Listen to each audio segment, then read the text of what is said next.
भारत बंद से किसानों में खुशी है तो केंद्र सरकार फिर से सोचने पर मजबूर हो गई है। लेकिन एक सच्चाई जो शायद आप नहीं जानते वो है भारत का आर्थिक नुकसान। बंद के दौरान देश को करोड़ों का नुकसान हुआ है। रिपोर्ट देखिए।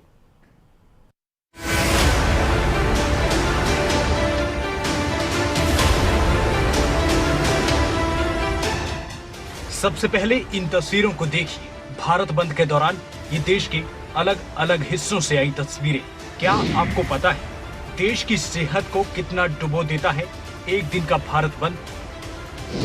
क्या आप जानते हैं कि आपके दिए टैक्स के पैसे एक दिन के भारत बंद की बलि चढ़ते हैं? क्या आपको पता है एक दिन के भारत बंद से हजारों करोड़ रुपए पानी में डूब गए?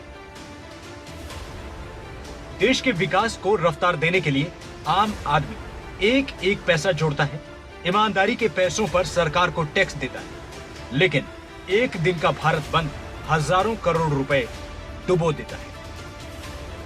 उद्योग संगठन कॉन्फेडरेशन ऑफ इंडियन इंडस्ट्रीज के मुताबिक एक दिन से भारत बंद की अर्थव्यवस्था पर 25 से 30 हजार करोड़ रुपए का नुकसान होता है। भारत बंद खत्म होने के बाद सेवाएं तो दोबारा शुरू होती हैं, लेकिन बंद के दौरान जो नुकसान होता है उसकी कभी भरपाई नहीं हो पाती। उस दिन की कमाई तो जाती ही है, जिसकी वजह से सरकार को मिलने वाला टैक्स भी चला जाता है। यानी कोई होटल या रेस्टोरेंट एक दिन बंद रहा तो उस दिन का नुकसान अगले दिन नहीं भर सकता।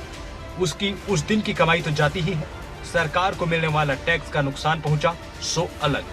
सरकारी नीतियों के खिलाफ एकजुट होकर असंतोष जताने का तरीका देश को बंद करना है। इस दौरान ज्यादातर नागरिक सेवाएं बंद रहती हैं। भारत में नागरिकों को शांतिपूर्ण तरीके से अपनी बात रखने के लिए बंद का अधिकार है। संविधान की धारा 19 के तहत राइट टू प्रोटेस्ट का अधिकार मिला है। इसे इंडस्ट्रियल डिस्प्यूट एक्ट 1947 में भी सहारा मिलता है। लेकिन देश में भारत बंद के नाम पर सियासत ज्यादा शुरू होती है। किसानों के मसले पर भारत बंद को लेकर कांग्रेस और बीजेपी का रुख समय समय पर बदलता रहा है। दोनों पार्टियां कृषि कानूनों को लेकर आमने सामने हैं। लेकिन इस भारत बंद में सबसे ज्यादा मुश्किल रोज कमा कर खाने वालों को उठाना पड़ा है। ऐसे लोगों की बंद के चलते कोई कमाई नहीं हुई और अपनी जरूरतों का खर्च तो हुआ ही।